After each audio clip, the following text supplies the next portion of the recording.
When we first heard P5S back in 2018, some thought the series might be making an appearance on the Nintendo Switch. Later, some expressed disappointment that P5S stood for Persona 5 Strikers, a Musou warrior-style game. Musou games seem to carry a certain stigma. They're nothing but mindless button mashers that series devotees buy every year. However, P5S could potentially be something special.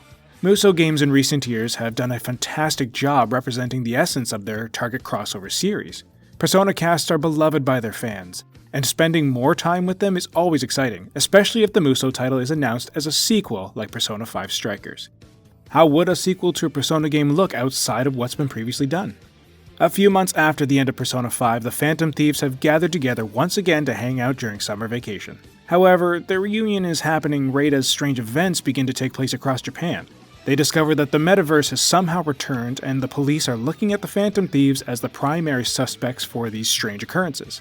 After completing their first mission in Tokyo, Public Security Officer Zenkichi Hasegawa approaches them and asks the Phantom Thieves for assistance solving this new mystery. In exchange for their help, he will keep the police from arresting them. The Phantom Thieves agree, and their vacation begins. Something you may immediately love about Persona 5 Strikers is seeing all of the Phantom Thieves hanging out together. Being in an RV and traveling across Japan means they are constantly together on this adventure. This provides a heightened sense of camaraderie for this installment, especially given the short amount of time the Phantom Thieves spent as a whole in the original game. Big fans of Haru often lamented her lack of screen time in the original game. In Persona 5 Strikers, she finally gets her chance to shine, and she feels like someone who has been with the Phantom Thieves the whole time. She has one of the most touching arcs of the story as she reconnects with someone she knew from her childhood. What made this especially interesting is that person was one of the antagonists. It strikes a chord after the first couple of dungeons how much of a focus there is on human connection. Each of the Phantom Thieves applies their hardships and lessons as they go, passing them on to Persona 5 Strikers' antagonists. The majority of the antagonists are actual people and not just evil for the sake of being evil characters like the original game. Most have personal trauma that they try to bury away underneath a new persona they're projecting out to the public. A key part of the Phantom Thieves' exploration is finding out the source of the antagonist's trauma and understanding who they're facing on a much more intimate level.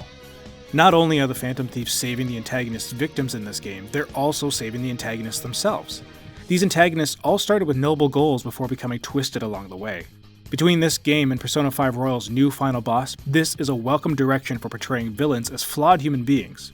The changes of heart the villains have don't feel forced like in Persona 5. When the theme Regret plays after defeating them in battle, their confessions feel genuine.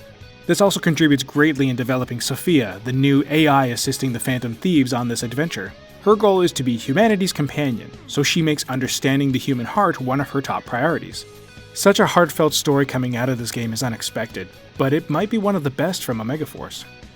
For seasoned Musou Warriors fans, it's clear this isn't going to be a traditional Musou game after a few fights in. Sure, the generic enemies, represented by faceless guards, serve as traditional Musou game fodder, but once they introduce known enemies from Persona 5, the game changes.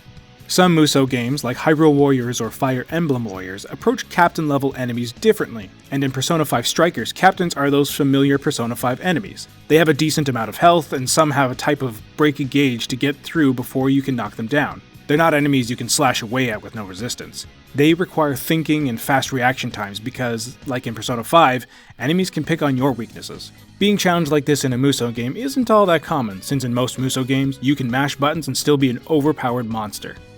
It did take time to get used to the difficulty and to hold back the urge to go hacking and slashing through everything. Once you get used to it, combat is a blast. Later on, you'll even feel like you aren't playing a Musou game anymore. Persona 5 Strikers starts to feel more like an action RPG. Mashing buttons is not the way to approach combat in this game. You have to take time and react with consideration to what enemies are doing. Some characters had cool yet unintuitive moves, so you'll need to be precise in this game. A few too many button presses on characters like Morgana or Makoto will result in moves that leave them open to attacks. Another control oddity is the swap of cancel and confirm, but only sometimes. Talking to another character or examining objects in the environment requires the circle button, but going through the menus uses X to confirm and circle to cancel, as expected here in the West. It can take a bit of time to get used to navigating through the game with this odd control scheme. Dungeon exploration in this game is reminiscent of Persona 5, and Omega Force did a good job capturing the general feel of the original game's palaces. All of the dungeons in this game are unique and are complete with multiple areas to explore. The mid to late game dungeons also have a different feel from the ones at the beginning. There's always something new to discover that helps mix it up.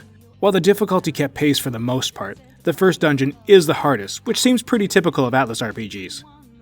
A fun new feature added in Persona 5 Strikers is Joker's Kitchen, which allows you to prepare various meals for your team outside of the coffee and curry from Persona 5. Recipe books are hidden throughout the various locales you visit, and picking them up unlocks new meals to create. When you pick up a recipe book and make a meal for the first time, one of your teammates will comment on what you're making. It's one of the most enjoyable small details sprinkled throughout the game. This is a Musou game with the expected visual downgrades, as it is difficult to fit multiple enemies on screen at once while keeping a steady frame rate. Persona 5 Strikers presents a graphics or frame rate option if you prefer one over the other.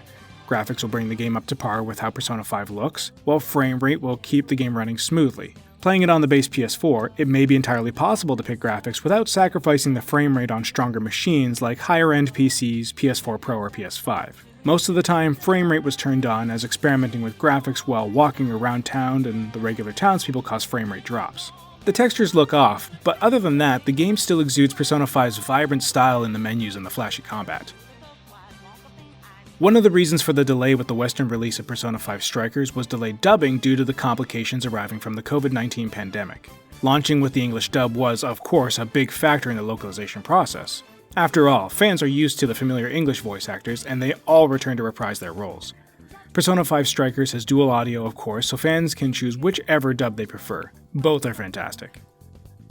When it comes to the music, Musou games will usually put their own spin on the familiar tunes from the game or series they're drawing from. While the new regular battle themes are good quality, it's welcome returning to tracks like Last Surprise or Take Over for that familiar Persona 5 feel. Some themes like Blooming Villain and Rivers in the Desert got remixes, while other Persona 5 themes like Life Will Change kept their original versions. One of the new tracks, Daredevil, which greets you at the start of the game and plays during the base infiltration segments, could easily become a new favorite.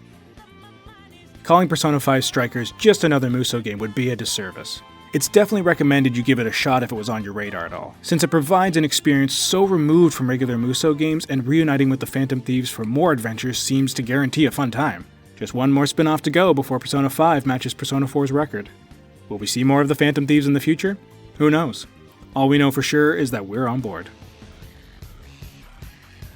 If you love Persona 5 and are hyped for Persona 5 Strikers, let us know in the comment section below. If you like the video, give us a like. Subscribe to the channel for more and hit the notification bell so you can hear when more things come out from us here at RPGFan.com. You can find RPGFan on Twitch, Instagram, Facebook, and Twitter, and of course, for all your news, reviews, and more, head on over to RPGFan.com.